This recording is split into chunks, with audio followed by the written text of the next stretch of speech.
Okay. All right. Thank you, Doc. Thank you for being here. Thank you, everybody out there. We are back here again this Sunday. Dr. Conte, our main topic today is to look at NAWEC again, briefly. The government just announced that the Ministry of Finance is setting up a task force to investigate NAWEC. Um, So we want to discuss that a little bit and see what might be the reason behind investigating NAWEC and whether this is a new start for what we're going to be seeing more and more about the uh, state-owned enterprises in the Gambia. We know the state-owned enterprises have been floundering for quite a long time. Many of them are not doing well at all financially. They're not delivering very good services to the Gambian people. So many of us have been advocating for a reform of these state-owned enterprises, even in extreme cases, totally privatizing them. So now it is interesting that the government is taking steps to better understand how these state-owned enterprises are doing by going into their books and look at in detail what's happening. So we think that's a very healthy start, but we want to see more. We hope this is not just another investigation that never yields any result. So we will look at that briefly, Dr. Conte. I understand we're going to be joined by Alaji Kurang, Alaji Mamadi Kurang. That is the reason why our program is delayed today. Instead of 1:30, we decided to push it to 3:30, which is 8:30 Gambian time, to accommodate for Alaji Kurang to be able to join us. So hopefully he does. But meanwhile, we're going to go ahead and go on with our program. Dr. Conte, some other events are happening in the Gambia that I would like to look at briefly. And one is the Dalaba case.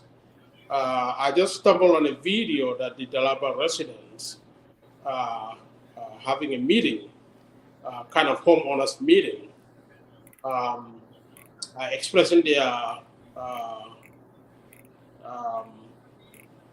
dissatisfaction uh, about the services that TAF is providing to them based on the agreement they had with him when they made purchases of their houses in Dalaba. So a number of issues came to the forefront in their complaints that TAF is not holding his end of the bargain, his end of the contract, that he did not provide a gate. This community is supposed to be a gated community. The gate is not provided. The fences are too low. There's a lot of burglaries going on in this estate. Um, it is infested with snakes. It is not clean. Trash is everywhere. So there are a lot of complaints about this place. Many are talking about the promotional video that TAF launched when he was marketing this gated community, Dalaba. And many are saying that the claims made in that promotional video are misleading. None of those, or at least many of those claims, are not fulfilled. So I wanted to say that um, promotional videos can be important in helping you make a decision about a purchase. But I think ultimately, what is contained in your contract document that you sign with TAF is what might become more important. I don't know. I know misleading advertisements are wrong. False advertisements are illegal in the U.S. Um, There could be criminal penalties associated with that. But I don't know if false advertisement or misleading advertisement is even a criminal offense in the Gambia. Even I don't know even if it's a civil offense, even in the Gambia. So one has to be careful about the contract that you really sign because ultimately that is what might become binding in this situation. But I don't know what kind of contract the residents of Dalaba signed with TAF. But there are a lot of serious claims and serious allegations made about these residences, this community being very unsafe. That residents there hardly could go to bed and sleep, doctor. Burglars are breaking in all the time. They're jumping over fences, breaking into people's houses, stealing their properties. Sometimes it becomes a safety issue. So this could be a major blow to TAF's business. I hope he is able to address this pretty quickly and be able to reposition himself and move on and put this behind him. But it's a serious complaint, serious allegations made. If the residents are right in that TAF did not keep his end of the bargain, according to the contract, they probably can seek legal redress also. There should be a possibility for them to go to court and force TAF to perform, to deliver what he promises to deliver. Right? So that's a possibility. Dr. Conteh, I wanted to briefly bring this up because it's a burning issue in the Gambia right now, and so that we can talk about it briefly. I don't know if you have a take on this matter, but our main topic is going to be NAWEC today. I want to briefly look at GAMWORKS also because it has been in the news also. So, but Dr. Conteh, TAF and Dalab. Okay, I'm coming.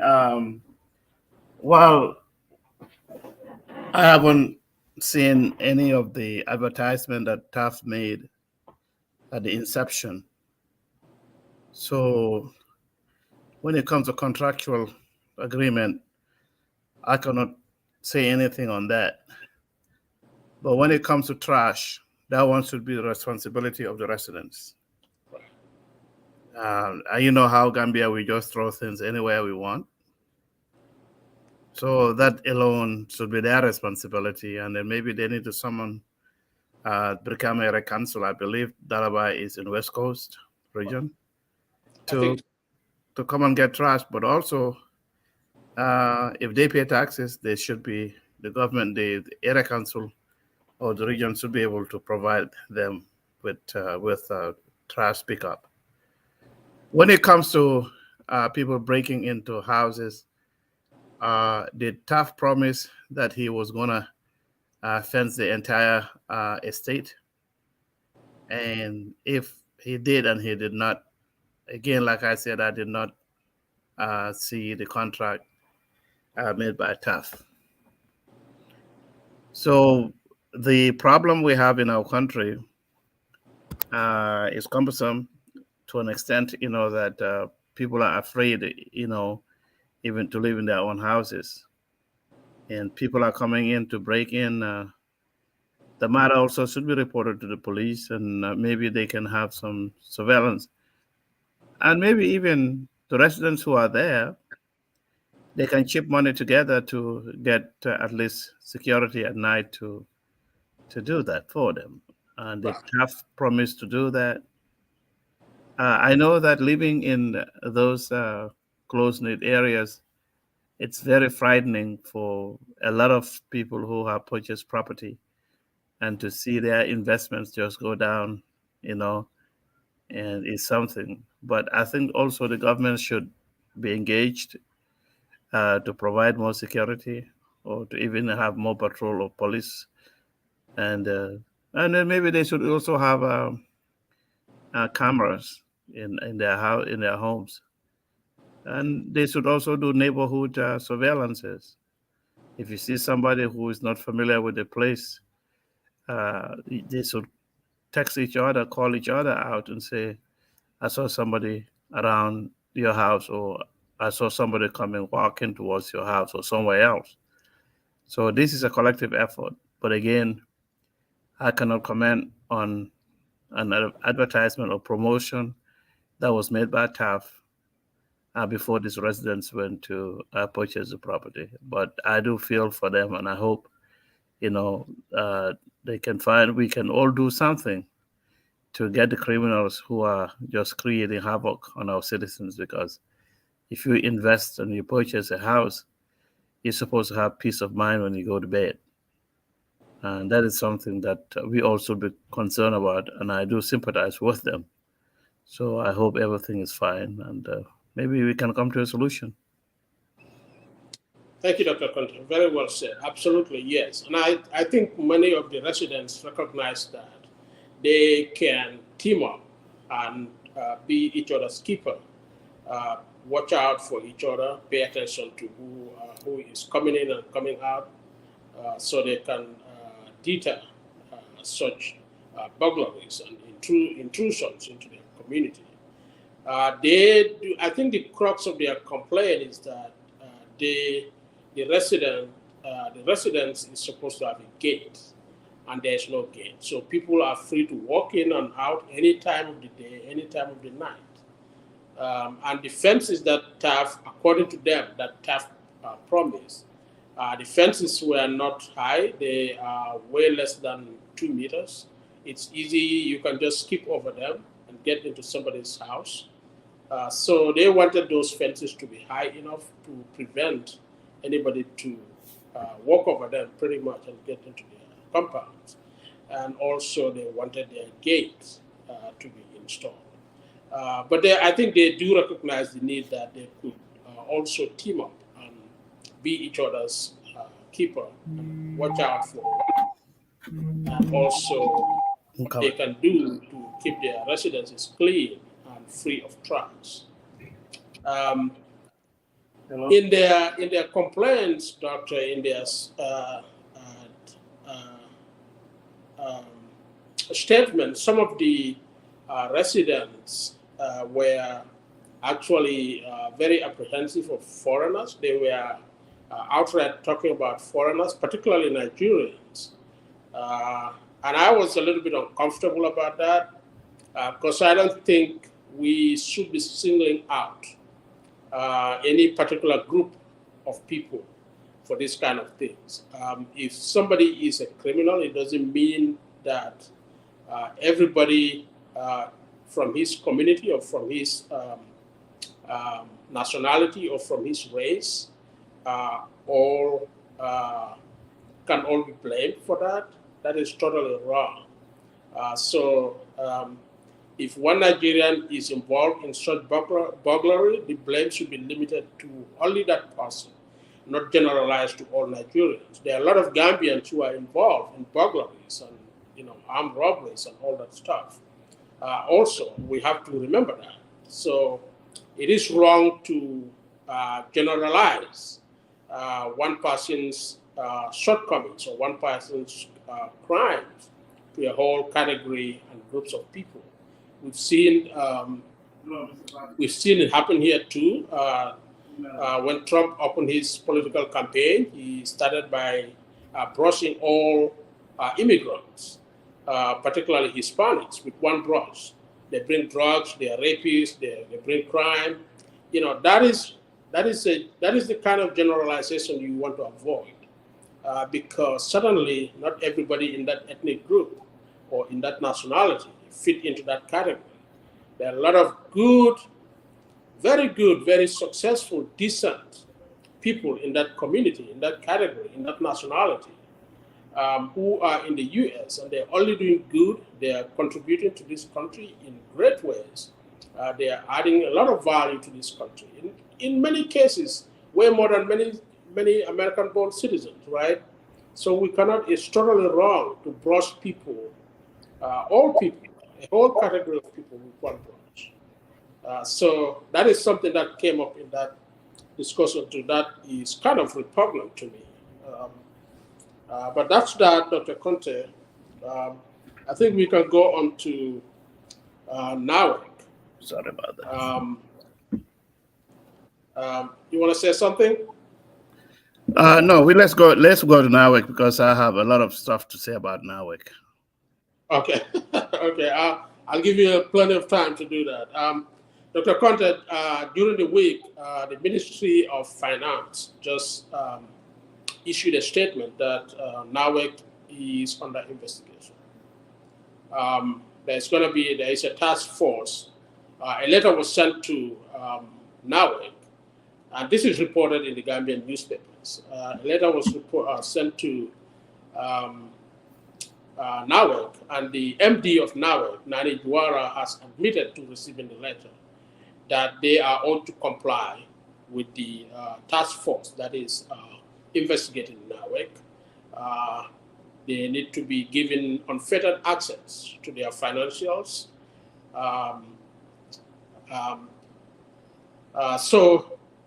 But what comes to my mind when I read this is that why NAWEC and why now? NAWEC has been floundering for a long time. Not only NAWEC, all the state-owned enterprises, I would say, are not doing well. They are basically all running on losses and a huge burden to taxpayers. So investigating NAWEC at this time, brings up the question: why are they investigating NAWEC now? Is the government under pressure to do better? Are the traditional donors and partners running out of patience with the Gambian government for not performing financially? I know recently there seem to be indications that some of our partners have started shying away from dealing with our government. They rather deal with NGOs and other third parties rather than directly with the Gambian government, because there is this high perception of government malfeasance, government not doing the right thing when it comes to finances. And not much is coming out of any of these things. It appears to be quite blatant, and nobody seems to worry about the repercussions. Nobody seems to worry about any consequences. So that is something that can quickly tarnish the image of a country. That is something that can quickly scare our donors and partners away. We saw that during Jammeh's time. Jammeh was almost shut out of the international system, that it became extremely very difficult for the Gambia to get support for anything other than from our traditional partners. Jammeh eventually had to take extreme measures to go to the Arab countries, using Islam as a tool, as a bait, or as a cover to get the favor and support of Arab countries. We don't want to go to that direction again. Apart from the wastage of Gambian taxpayers' resources, it is also going to make it difficult for us to have partners in the international world to support us in our development programs. So I don't know for sure if this is a pressure on the government to take measures to make sure there is financial discipline, not only in our SOEs, but also in government. So we will see how these things unfold. If this is the beginning of a bigger crackdown, we are yet to see that, but we'll be paying close attention to it. I know in the past, NAWEC, when it appeared, there was this audit report that NAWEC's financial statements are not, there's no evidence to support the claims that NAWEC made in its financial statements. And there is huge financial shortages, gaps in NAWEC's statements. Up to, I think, $200 million was missing, could not be accounted for in NAWEC's financials, according to the audit report. NAWEC debts went to a level that government had to assume it. Government had to take over NAWEC's debt because they couldn't pay it. They couldn't meet their obligation, financial obligation. Government had to take it. That means taxpayers had to absorb NAWEC's malpractice, NAWEC's financial indiscipline. So that's how bad it was. But that was just NAWEC. It's probably so with other SOEs. None of them were performing, in my view, financially, no. So that's where we are, Doctor. And I'll let you have your take on the new development in the Gambia. Okay, thank you very much. Due to restrictions by Facebook, I cannot put NAWEC's financials online. But the last time, I think, Doctor, NAWEC's financials are public documents. yeah, but what I'm saying, I don't think they are proprietary. Last time we did, I got a warning from Facebook, but I can go on and explain what I'm saying here. Okay. Last time NAWEC was audited was in 2019. So NAWEC, there was no audit on NAWEC's financials in 2021. That is on the website here, 2020, 2021. And the auditor was DT Associates. And we went over this, but I want to say something here, that what is the essence of having National Audit Office? What will the task force do that the National Audit Office cannot do? The National Audit Office is basically internal audit that provides consulting and assurance services. So on finances and also controls of a company. So, and that is why it is very vital for government-owned enterprises to have internal auditors within, so that they can provide consulting and assurance services. Like I said before, NAWEC's last audit that's on the website under the Ministry of Finance, the last audit was in 2019. So if DT Associates should be the ones actually going in, if they want to have external audit. Okay, but looking here, I'm just gonna tell you, I wanna read something here, that the government has that information in their hand. In the 2019 audit, what the DT Associates rendered, the opinion that they rendered. I'm not going to read the entire audit report in its entirety, but I'm going to read the opinion of the auditors that I find to be more credible, and still more credible, will be more credible than the task force. It says that as part of an audit, in accordance with international report standards, audited standards, we exercise professional judgment and maintain professional skepticism throughout the audit. We also identified assets and the risk of material misstatements of the financial statements, whether due to fraud or error, design audit evidence that is sufficient and appropriate to provide a basis for our opinion. DT, this is just a format. This is just a standard audit report. The risk of not detecting a material misstatement resulting from fraud is higher than for one resulting from error, if the error is not intentional.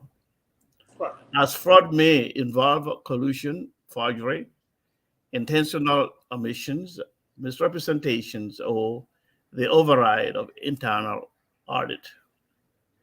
So let me go down here and explain to you. So basically, doctor, what he's saying is that fraud, when somebody commits fraud, they make every effort to cover their tracks. Yeah. So it's difficult to detect. If somebody makes a mistake, it's inadvertent. Is they don't even know they made it. So it's out in the open. If you look at it, even at a glance, you can easily tell, Mhm. right? Yes. But So again, basically, that's what they're saying. Yes. okay, so with all due respect, Nara Juara probably wasn't the managing director of NAWEC in 2019. But what they said here, let me just explain this to you, is that it says trade and other payables as listed in the note 17 of the financial statements was a closing balance of 1.2 billion, includes a balance of 1.1 billion relating to trade payables. We were unable to confirm the completeness of value and valuation of this balance as the listing provided to us included a balance of 34.7 million, which could not be supported or adequately explained by management. So they had this problem long time ago. It says here, additionally, adjustments totaling 569.8 million were posted in the trade payable account balance, resulting in a decrease to payables balance. Cook in the box. Appropriate supporting evidence for these postings were not provided for our review, and there were no alternative audit procedures we could adopt. Furthermore, we sent confirmations to a sample of payables and noted differences between the balance recorded in the general ledger and replies received from suppliers as detailed below. This is going to frighten you. The differences noted were not reconciled by management. Pura, the general ledger balance indicated it was 22 million 878,755, but the confirmed balance was 25,378,755. The GNPC, the general balance amount indicated 65 million, but the confirmed amount was 64 million. Atlas, 33 Atlas 33 million. The confirmed amount was 40 million. Senelec, the amount in the general ledger. I want you to listen to this. Yeah. I want you to listen to this. Right. In the Right. general ledger for Senelec, the Yeah. Senegalese electric company, 28 million was a trade payable, but the confirmed amount was 103 million dollars. Car Power, 234 million was the general ledger amount, but the confirmed amount was 251 million. So tell me this: what can the tax force do that the auditors could not do? Right. I also want to say this here. NAWEC, due to creative accounting, because I was looking at this reserve that they said they have. Well, NAWEC had 4 billion in revenue, cost of sales 3.3 billion. The gross profit was 460 million. But then the administrative expense, or what can say operating expenses, totaled 1.6 billion, an operating loss of 1.2 billion. And then you add the interest expense, and it has minimal interest income and loss on foreign exchange translation particularly right now when the Gambian dollar is just going down like heck. Right. The operating loss was 202 million. So the total confirmed loss 3.4 billion. And then when you say, well, okay, you've shown me the you shown me the income statement. I didn't see the statement of equity, but I can go to the balance sheet and look and see how much do you have in total assets. Even those assets may be obsolete. Total assets 1.9.2 billion. Okay, the accounting system they use back home, they always start with non-current, and then current assets will be at the bottom. So the non-current asset, so the share capital. This is where NAWEC needs to sell stock, but NAWEC cannot sell stock when it has deficit in retained earnings, because if you have deficit in retained earnings, you cannot declare dividends, because if you declare dividends, it's deemed that you are undercapitalizing the assets of your company. Right. But anyway, the share capital, 2.8 billion. Now they did some revaluation. This is creative accounting. The revaluation, 1.6 billion. Deficit retained earnings, 2.2 billion. And then they say, well, the stockholders' equity is 2.1 billion. And then the liabilities that NAWEC had as of the reporting period or the audit period in 2019, 4.3 billion. Deferred capital grants, 510 million, for a total of 4.8 billion. And then you look at the current liabilities. So the question here is this: when Jammeh was in office, NAWEC had free loans from banks, and no one dared deny NAWEC loans, and NAWEC wasn't paying these liabilities. So these liabilities are cumulative. So right now, since we have democracy and the banks are free to, follow ethical principles. So now what is happening is, are you going to give credit to a company that owes you billions and billions of dollars when it's trying to tell you, I want to buy heavy duty fuel, but extend credit to me? So basically, this is a problem.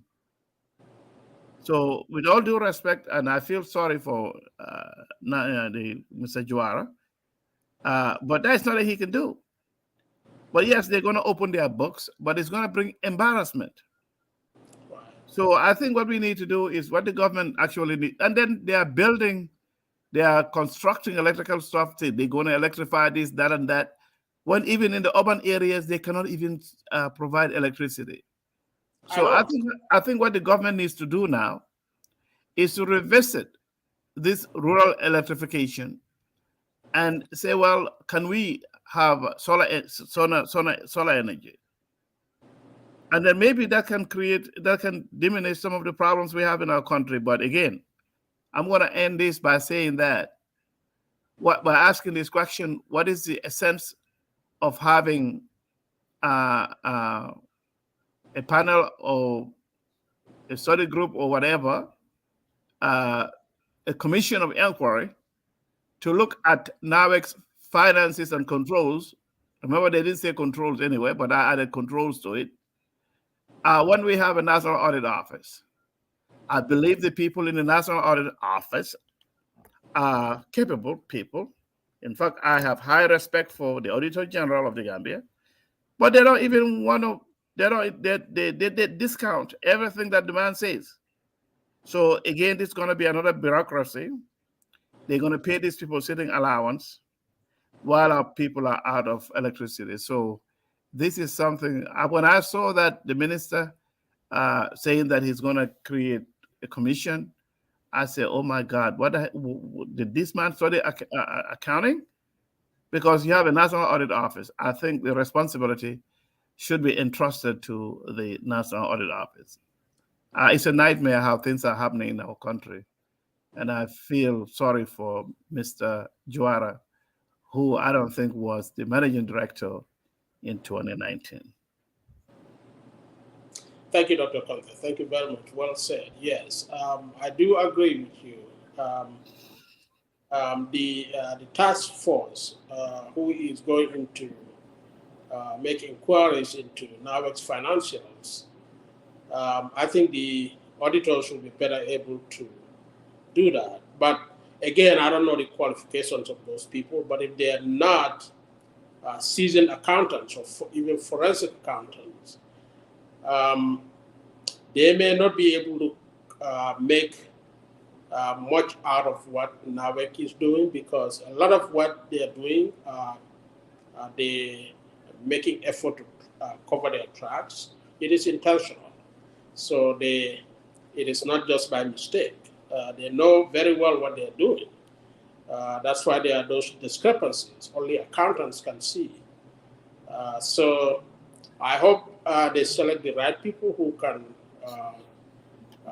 dig into these issues and come up with um, substantive results that can be actionable. And I hope government act on those results. I hope this is not just another red herring that kind of distracts people away from the real issues of the country. I saw Mr. Duara himself, the NAWEC MD, in an it kind of looked like an ad or a publicity stunt, talking about the new project they are embarking on, funded by the World Bank in somewhere, in Dabang or somewhere. Can I ask a question? Yeah, Okay, when he says funded by World Bank, is that a loan again? it is not clear. He did not clarify, but he They made this always point. use this word. They always use the word funded. Yes, yes, and I think it is very deliberate. They pick on that word for very good reasons. But that's exactly what he said. He said it's funded by the World Bank. So that may be an attempt to deflect Gambians' attention from the real issues that the investigation they are facing right now to something else. But we will see how this plays out. I hope government takes real steps to reform these companies and make them more responsive to the needs of the Gambian people. That's all I have on this, Dr. Conteh. So I would have loved to have Kurang to ask him a lot of questions, but it looks like he may not be joining us. That's my final take on NAWEC's issue. I want to briefly talk about GAMWORKS. GAMWORKS was in the National Assembly last week, Dr. Conteh, facing the Finance Committee, um, uh, Finance and Public Accounts Committee. And interestingly, GAMWORKS refused to respond to the National Assembly Select Committee's request of their documents and their financials. They made a claim that the law did not require them to respond to the National Assembly Select Committee. They are exempt from the scrutiny of the Select Committee. The chair of the Select Committee reminded them that the last time they were there, the excuse they made was that their financial did not go through the board did not review their financials, and it did not. There were some administrative steps that were not complete, so they could not release those financials at the moment. But as soon as that is done, they will come back. So they basically asked for an extension so they could come back. And so that is what brought them back this time as an extension of their previous sitting. But again, they came with another excuse, this time a legal one, that they are legally not required to. And I think their lawyer was, I think it was their lawyer. I'm not exactly sure. And he sounded to me, because I wasn't seeing him, but he sounded to me like the Mr. Tao. His voice sounds very similar to Mr. Tao. The Tao is currently the president of the Gambia Bar Association. I don't know if he is the attorney or not, but it looks to me that he was the one speaking on their behalf. His voice is very similar to him. If this is not true, I ask for his forgiveness, but I'm just saying this because of the perception I had based on what I was hearing. And the legal argument is that they are not required to. I don't know the act or the law that really empowers the National Assembly Select Committee, Finance and Public Accounts Committee to summon these people or to bring them in for questioning. But I think the National Assembly still could issue a subpoena to force these people to come and testify and produce documents. The National Assembly should have those powers. Even if the Select Committee doesn't have the powers, the General National Assembly should be able to subpoena them. They should have the powers to subpoena any branch of any part of government to appear and produce documents. I hope they resort to that. If the Select Committee indeed lacks power to bring these people and question them and force them to produce documents, the General Assembly, the National Assembly, in totality should be able to subpoena them, force them to appear and produce documents and answer questions, basically testify and produce documents to that effect. Dr. Conteh, I don't know if you watched this, but did you find it interesting that the GAMWORKS, which is a public, I believe it's a public enterprise too, refused to comply with the National Assembly's orders. Finance and Public Accounts Committee's request. Yeah, it's amazing that in the Gambia now we've taken democracy to an extent where somebody can even commit fraudulent activities they hide behind democracy. Right. So yeah, GAMWORK is a state-owned enterprise too. And you remember, Doctor, if I may quickly say this, you remember when the National Assembly requested ports to provide the report, the result of the investigation they did on the corruption scandal that happened there, and they refused. Mm-hmm. And I don't think anything has come out of that up to now. No. So I don't know, man. I don't know. I don't know why the National Assembly is not subpoenaing these people because subpoena has a legal force, mm-hmm. right? If the National Assembly subpoena you to appear and testify and you refuse, I'm not familiar with Gambian law with regards to these things, but I know in the U.S. You could be charged with contempt of Congress, and in the equivalent in the Gambia probably would be contempt of National Assembly, and there's a criminal penalty to that. There is usually a civil penalty to it too in the U.S. So I'm not quite familiar with Gambian law with regards to these issues, but there is both a criminal and civil consequences to failure to comply with National Assembly's subpoena. So I don't know why they are not taking these matters up, because otherwise they are undermining their own authority, mm-hmm. and function and obligation to the Gambian people. You know. Doctor, anything on this? We're gonna have a short session because it's a late start. Okay, that's wonderful. Yeah, go ahead. Well, like I said, I just emphasizing on NAWEC, and I don't see the relevance of getting a task force or commission of inquiry to that when you have the National Audit Office that has the expertise to conduct objective uh, uh, uh, consulting and assurance services, whereby they would be using due professional care and they have the independence. Right. And when it comes to TAPS Dalaba Estate, that one, I hope the residents over there can put money together and get some cement blocks, cinder blocks molded and pay for some people to do that for them. And then maybe they can charge TAP on that because I think this is a very urgent thing that they need. But what someone told me, now people in the Gambia, the thieves in the Gambia now have some stuff that they can just throw over your fence and they just like it's a rope Right. that if, when you throw it, it has a magnet that can that can that will be affixed to your concrete. Oh, Right. Clarity.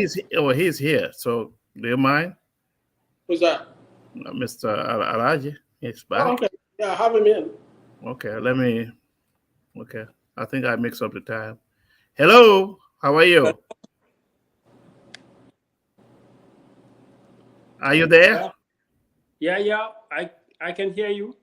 Okay, so the guest, the moderator is Mr. Keba Jata, and let him just Mr. Alhaji, Mr. Keba Alhaji Mama Kurang is here. Hi, Mr. Kurang. Welcome on board. I think you all Thank know you. each other. I think you know each other. Yeah, we know each other. We both worked at St. Augustine's High School together briefly. I think about 1 year, and then he left for the bank. He's an economist, so we are truly honored to have him here. Kurang is well known in the Gambia. He's no stranger in the political arena. He's been an educationist. He was the proprietor of Jollof Tutors. Um, Now he's a full-time politician. He's with DOI, my own party, the party I support.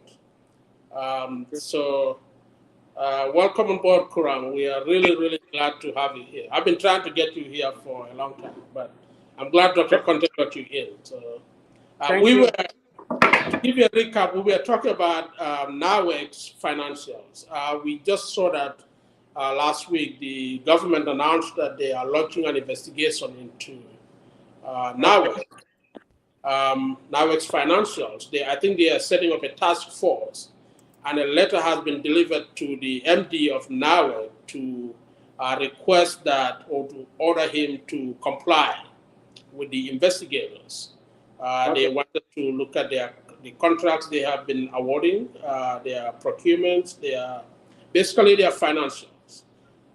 So we were wondering, we know NAWEC and the state-owned enterprises in the Gambia have pretty much all been floundering for many years. They have not been performing well financially, and they have not been delivering services adequately to the Gambian people. And these are serious implications on the general economy of the country. So the government's decision to investigate NAWEC, I was particularly wondering whether these might be as a result of some pressure from our international partners on the Gambian government to start putting its finances in order, and also whether these might have bigger implications for the future of our state-owned enterprises in the Gambia. Do you have a take on this? Do you have an insight into what might be going on? Oh, okay. Thank you very much. And I would say I appreciate the invitation to join the platform. And I would say hello to all your viewers and to both of you. Thank you very much. Well, the NAWEC, I'm not sure if you're getting me. Am I clear? Yeah, we can I'm hear you. getting yeah. Okay. NAWEC, has got a backlog of financial issues. I know for a fact that when I was when we were at the commission, there were a number of things that were brought to light. But the summary of that obviously cannot be ignored, which is the fact that Mohamed Basi and his companies, over a period of time during the former regime, have actually, through the contracts relating to purchase of generators, purchase of heavy-duty fuel, and supply of spare parts, they have actually ended up indebting NAWEC to the tune of something close to about $30 million. So actually, that was a major problem, because what happened was that it went to a point in which it was clear that NAWEC could not pay these debts. And obviously, what very when sometimes when you are dealing with suppliers or investors that are practically very financial savvy, and they know what they want, and the regime on the ground is not straight with what they're doing, a lot of things happen. So what happened was that this debt, because Basi and others and their companies on record also did say that they owe money to international organizations such as Total. So actually, what was going to happen was that if this debt somehow the government did not take steps to kind of liquidate or make attempts to liquidate these debts, there was going to be a serious shortage of fuel and other parts. The machines are not going to work. So they ended up kind of working out some kind of securitization of the debt. What I mean is that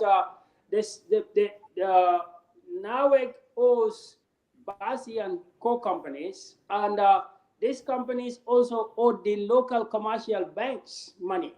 So in order for there not to be, let's say, a major banking crisis at that time, what they did was they had to go to the central bank, and for the central bank to end up guaranteeing the loan. So what I know for a fact is that an essential element of this loan, of course, the central bank guarantees it. Now the body rights and put taxpayers, it will gradually story has not ended. Well, the debt will somehow be hiding somewhere in the books. The taxpayer would be paying it. That's the end of the story, of course. But also that is the condition of the story.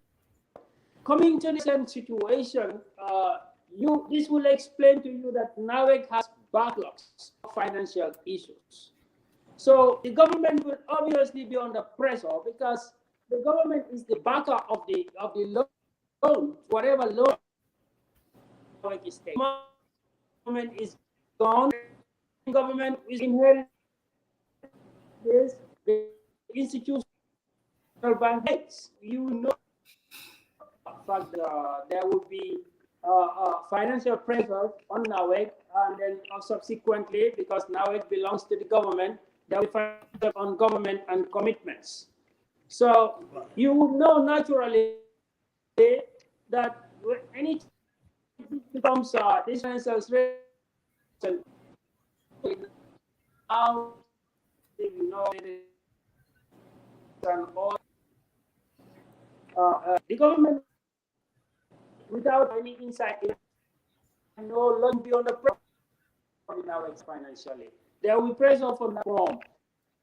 Either since Basi companies NAWEC, no indirectly manage to stay more than 4 months, or even 18 months, or sometimes even 12 months. You understand? So, and the people may say, okay, managing director was there, father was there, then father, somebody Conteh,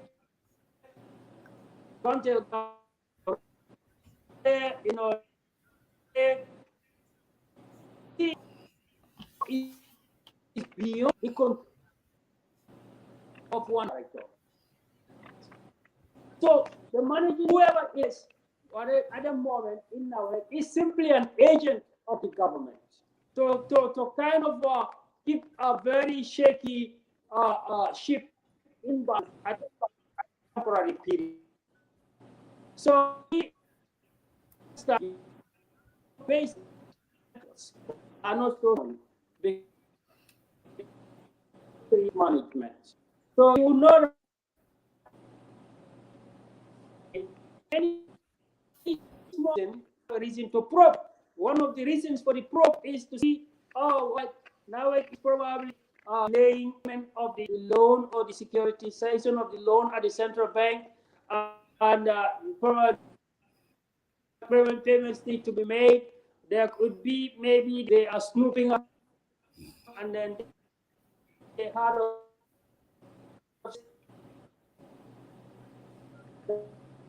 before a reason, but any pressure on now on the government, on the taxpayer. Absolutely, yes. Thank you, Kura. You've been breaking up a little bit, but I got the gist of all what you were saying. Let me ask this, and then I'll let Dr. Conteh ask you too. You are right. I think some time ago it was reported that government had government had to take over 75% of NAWEC debt because NAWEC could not comply with its debt payments. So that's a huge burden on the taxpayers. But do you think, Mr. Kuran, do you think this might be a signal to what we might see with regards to our SOEs, state-owned enterprises?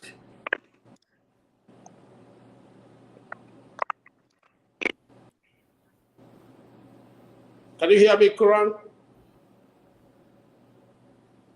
Doctor, can you hear me? I can hear you.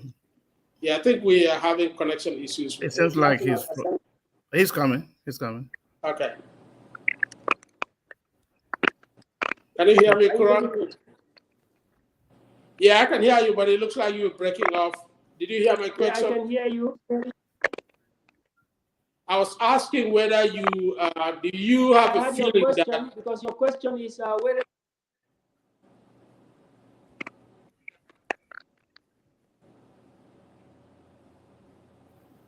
I think Kuran is breaking off. I can't hear him now. It's a connection. Yeah. And that's why we should invest more in technology. I know. What's the point? Your question. I had your. Okay, yeah, go ahead. Go ahead and respond to that.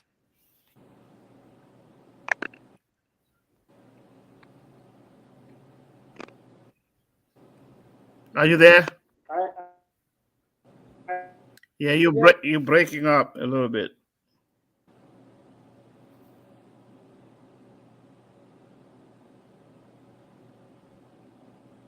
He's breaking up a little bit. Yeah, he can just I don't know, doctor. He can just call you on WhatsApp. Can you hear me? Yeah, I can hear you now.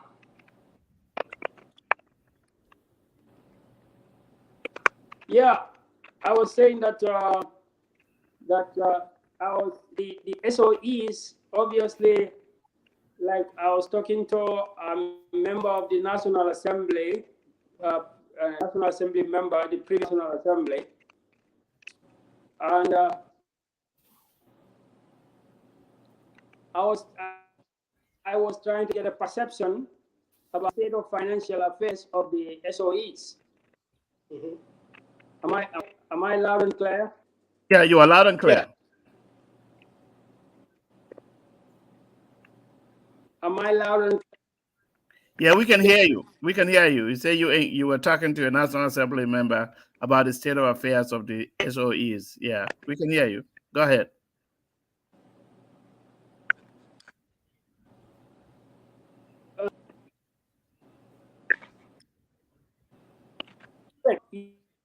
You know that obviously.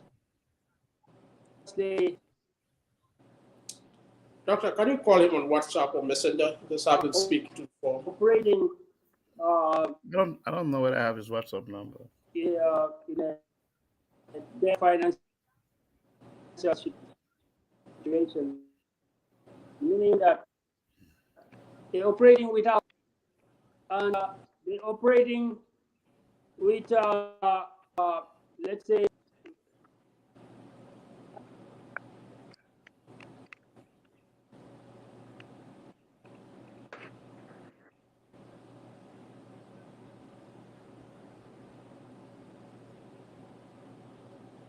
Yeah, I don't have his number. Can you call him on hello? Messenger? Yeah. Let me see what I can call you on Messenger. Yeah, he can just speak on the phone. The Yeah, let me internet. see. Let me call you on Messenger.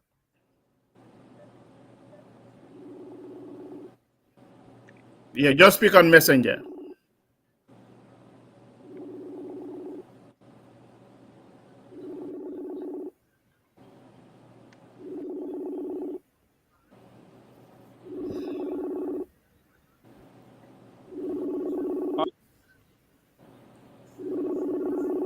It's off.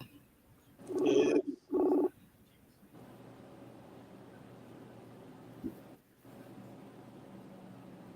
Hello, can you just Hello? speak? Can you speak on Messenger? We can hear you. If just go ahead and speak on Messenger. Yeah, I can hear you. Okay, so now go ahead. We'll let you talk. You know, even though we won't see you, we can hear you. Just go ahead and talk now, please. Yeah, I was saying that what the perspective I got from the National Assembly member is that the most of the SOEs are obviously operating with low profitability or no profitability at all. They are making losses, and there is high gearing also because they are burdened by just like very similar to the NAWEC situation. They have taken debts up to their necks, and they are not able to liquidate the debts. Obviously, if you are not profitable over a long period of time, you will not be able to liquidate your debts. Okay, go ahead. Yeah, so that being the case, and we know that most of the SLEs over in during the Jame regime have actually been political tools, which makes it difficult for them. They are overstaffed because people will just call and say, "Oh, some so is coming, give him a job or give her a job."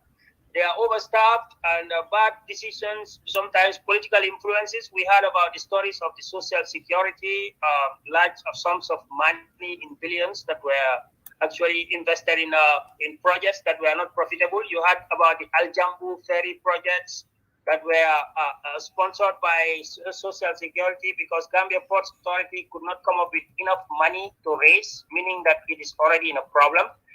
The Ports Authority, the Social Security had to chip in, and then those ferries, the Al Jambu projects, were huge purchases that turned out to be not workable and abandoned. So you have the case of NAWEC, and Gamtel has its own issues, so and so on. So generally, most of the SOEs, and obviously that political interference, no one can tell you for sure that that political interference has ended with the since 2017. There is no indication that political appointments in these SOEs are still going on, and obviously for a reason. And once political appointments are done, it interferes with prudential financial management of those institutions. So the trend will continue. The lack of profitability will continue. The high gearing will continue. The financial stress will continue. The overemployment of staff members will continue. And all that, will, without even seeing the books, you would conclude that they are in financial stress. So they end up coming up talking about, oh, we're going to privatize. But no private person likes to buy a company that is already failing unless the taxpayer comes up and then takes the bad debts, let me say, the bad loans, the dead loans, or the loans that are not, that you cannot liquidate. The government takes them, they pay. We have a case in point because what used to be Bank PHP at one point was taken over by the government, isn't it? So Mm-hmm. in effect, it becomes an SOE. And before it could pass on to private enterprise, the government had to take the bad loans that were taken. And until today, well, they are still hiding somewhere in the books of the central bank. So you see this pattern now. If they are privatized, they're still privatized at the cost of the government, because no private person will buy a loan that he can't pay, or he doesn't know is not properly invested into the company. So this is the situation. So I think the government, if they are writing to one or two of them, such as NAWEC and so on, well, I've still not seen a comprehensive approach by the Ministry of Finance, right, to show how they are dealing with, because managing a company with such financial stress starts with you would not disagree with me that it starts with the appointment of the management team. So you have to be rational in appointing the management team. We got to see that management of the board and the top management, and then you can now go into financial scrutiny, right? And then you can now maybe go into restructuring, trying to see how the financial restructure, and then maybe administrative restructure, and then make a change of share ownership by probably inviting private investors. So this has to be a comprehensive approach. But if you do one of this and fails to do the other one, well, you may be back to square one again. Thank you, Mr. Kuram. Very well said. Thank you so much for that. Dr. Conteh, do you have any questions for Mr. Kuram? No, I just have a statement. I just want to confirm to him, want to thank you for talking about the financial highlights of NAWEC. And you are right, the debts have been there. And so, but what I just don't understand, don't you agree with me that the question I'm asking is, what is the essence of setting up a commission of inquiry when you have talent at the National Audit Office that can provide consulting and assurance services on the controls and the finances of NAWEC?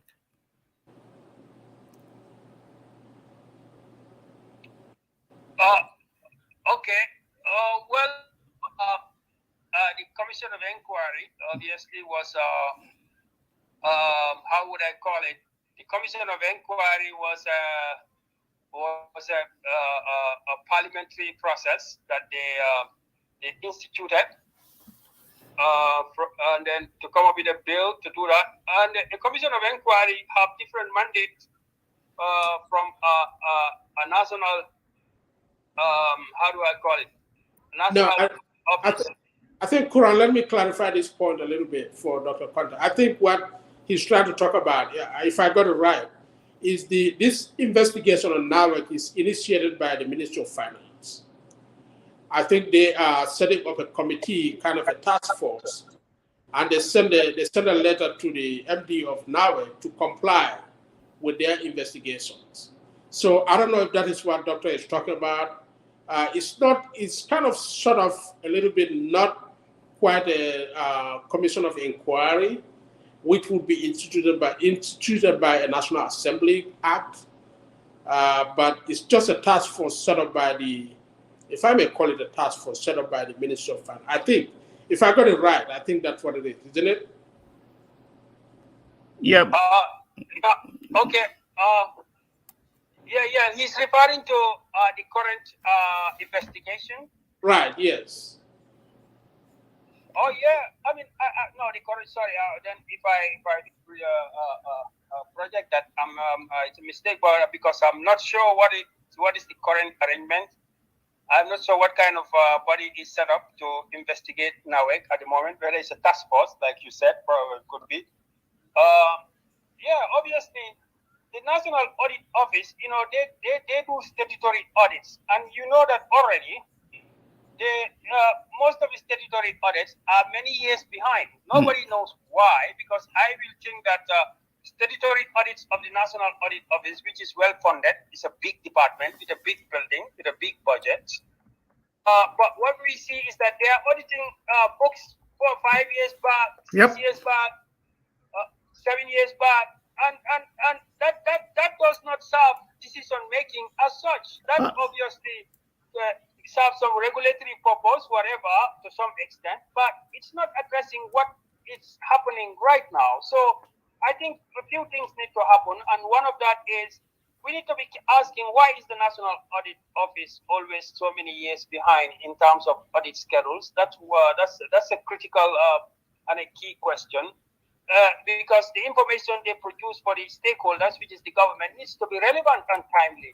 And at the moment, it's just good for public discussion, and people throwing mud at each other, but it does not serve a decision-making purpose for the government and the board of directors of those stakeholders. So I think the task force is meant to address that issue, to come up with some current information, possibly, if that's what they are attempting to do, that will not be available in an audit report until a few years later. I agree with you on the timeliness. That actually takes us to representational faithfulness. When we look at the conceptual framework of accounting, financial reporting, we said reliability and faithfulness. So how can information be so vital when it is late? Because we look at predictive value, feedback, and timeliness. And do you know that NAWEC's finances, the last audit that is on the Ministry of Finance website, was in 2019? And as a matter of fact, they gave some damning report about a misstatement of liabilities. But what really bothers me is that when they say trade payables, so are these notes payable now? Because if you have a current liability accounts payable, it may not have interest. It won't have interest on it if it is 1 year. But if it is more than 1 year, you're gonna turn it to a note payable. So do we actually even know the amount of interest they paid on the note? And I may also add, when I looked at the finances, they were talking about foreign currency translation losses. With the devaluation of the Gambian dollar within the last maybe 10 days, the Gambian dollar significantly had lost its value by almost close to 10%. So if we factor in that the liabilities they're going to pay, which will be paid in only if they have domestic loans, but if they have external loans that were denominated in foreign currency, they were also going to have that. So the question here is that I don't know whether you are able to see the retained earnings of NAWEC. NAWEC has a deficit retained earnings, and they did restatement of reserves, which I thought was creative accounting. And you're right. You're also very right. The fact that even if they're going to privatize NAWEC, who's going to buy a company that has deficit retained earnings? Because in accounting, you cannot declare dividends that will result in a deficit retained earnings. And NAWEC has not. And also when you said something about they have too many folks working there, and that's also throughout the state-owned enterprises. So I'm just wondering that with us having all these problems, why can't we promote solar energy?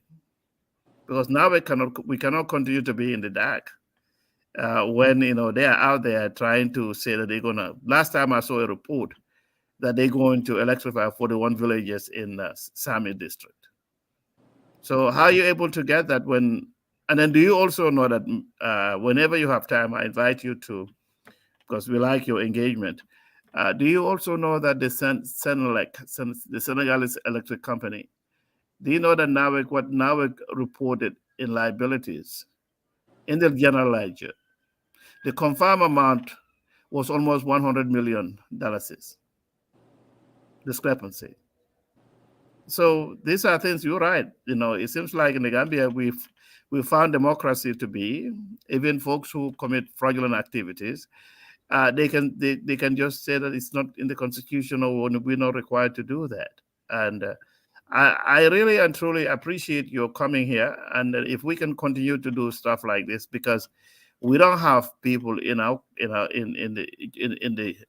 newspaper industry. The only person that I see sometimes will give some narrative is Mr. Barr of Standard Newspaper. So if we can, and also the opposition, we cannot have a dormant opposition. I would like for us to take a look at even when we talk about NAWEC, look at what is happening with the monetary policy. When our functional currency is the dollar, see. But you got people from other countries, they come in, they're going to demand their currency, particularly Senegal. So, and then you notice that the problem we have in our country, this government is not doing anything when you see that the Gambian dollar is slowly depreciating continuously, and they haven't done anything on it, no monetary policy. I know that whether you have a family member here in the United States or in other countries, yeah, when you receive the dollar equivalent to what they send you, you compare it to the previous time, you're going to have more money in your hand. But yes, still you're going to turn around, go to the store, you're going to buy those goods. They're going to also increase, and I believe Gambia's inflation, if I'm not mistaken, is close to 15%. So I really and truly like what you've said, and I hope we can continue to have you here. We have to work on logistics and to make it better for us, because the problem in the Gambia, even if you support Barrow and then you criticize the government, they say that you are against the development agenda of NPP. I don't even know what development agenda they're talking about. But I really appreciate you. I hope you continue on doing what you are doing. And we don't want you to be dormant under no circumstances. We don't want you to be dormant. What DOI has implemented or had been advocating, if we had done that long time ago, I don't think we'll be in this situation. In 2016, if Halifa Saleh was not selected to be the standard bearer, I don't think we'll be in this problem. So I really appreciate you coming, and please keep on saying what you need to, and let's continue this conversation, because the Gambia belongs to all of us. And if there is anything that you think we can help you in terms of whatever, please feel free to contact us, because you are in the Gambia and we need audience, and we think you are a very vital person in our politics, and I hope you continue to do the same. So I'm just going to end right here. And thank you, Mr. Kura. Thank you, Mr. Kuram, for being here. Can I have one last question for you very quickly, and then we'll let you go? I know you are very busy. You have a lot of engagements in the country. So just one last question. What surprises me is that many of these public enterprises, public companies, public corporations in the Gambia do not publish their financial statements on time. They have backlogs of 3, 4, 5 years. Is there in the US? I know public corporations are required to publish their financials annually. Do they have that kind of a law in the Gambia where these people are required to publish their financials annually? Yeah. Well, Mr. Dr. Conteh, thank you very much, and rest assured that I'm available anytime that you guys need me. I think it's appreciative. I will be available to give my perspective on the issue of the day that you would like to discuss. It's no problem for me, and of course I appreciate that you're able to accommodate me by changing your time to be able to have my input for today, and hopefully we can continue to work in that kind of arrangement where it's convenient for both of us. So I'm always available, and if you inform me, and then we appreciate it. If there is some background information we need to share also before the discussion, you can share it with me, and so that the discussion can be more productive. That would be good. Well, the question of whether the publication of finance, I believe that most corporations, particularly public corporations, would have that within their memorandums or articles of association, and also within their understandings, whatever arrangements they have, performance contracts they have with the government. They literally, the law would say, well, you have to present financial statement. Obviously, it has to be audited financial statement. And when it comes to audited financial statements, to be able to present them, there are two sides of the coin, because sometimes they could simply say, well, we are ready, but the auditors haven't come up to conduct an audit on time. And that may be capacity problem on part of the National Audit Office. The National Audit Office, too big as it may be, has got its own constraints, because there are not enough chartered or qualified accountants within the National Audit Office that are obviously needed to audit this thing. You cannot have public corporations producing accounts by chartered accountants, and then they don't have that enough of resources in the National Audit Office is handicapped. So that's a problem. The other thing is the National Audit Office could say, well, we are ready to audit, but they have not finished with the books. So that could be the other side of the story. And nobody is actually in a performance contract with the government.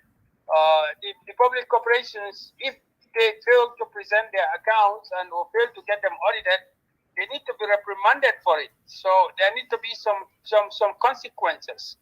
Right.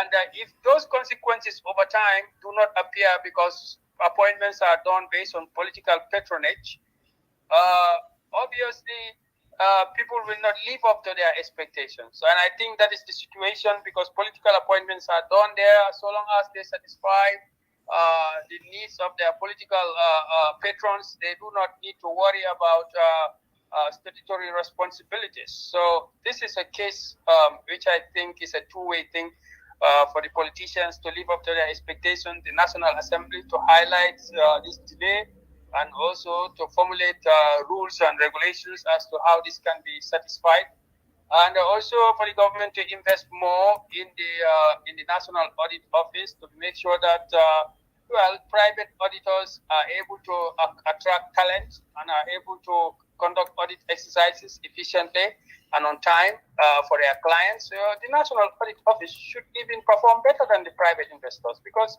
more money has been invested in the National Audit Office than any private audit firm in this country. So it needs to deliver. Thank you very much, Mr. Kuram. Thank you for coming on. We appreciate you being here, and we hope you have a wonderful rest of your day. Thank you. Thank you. Thank you very much, too. Thank you to both of you. And like I said, if you need it to appear, just inform me in advance. We agree on the time, share information, then I'll be available anytime. Absolutely. Okay. Thank you. Thank you, my friend. Dr. Conteh. Thank you, audience. Thank you, everybody, for being here. Dr. Conteh, I think this is it for today. We'll meet again next Sunday. Okay, and I appreciate you coming too. Absolutely. Thanks. Enjoy the rest of the week, right? Yes. Thank you. Mm-hmm. Bye-bye, sir. I'll be in touch. Thank you. Mm-hmm. Thank you. Mm-hmm.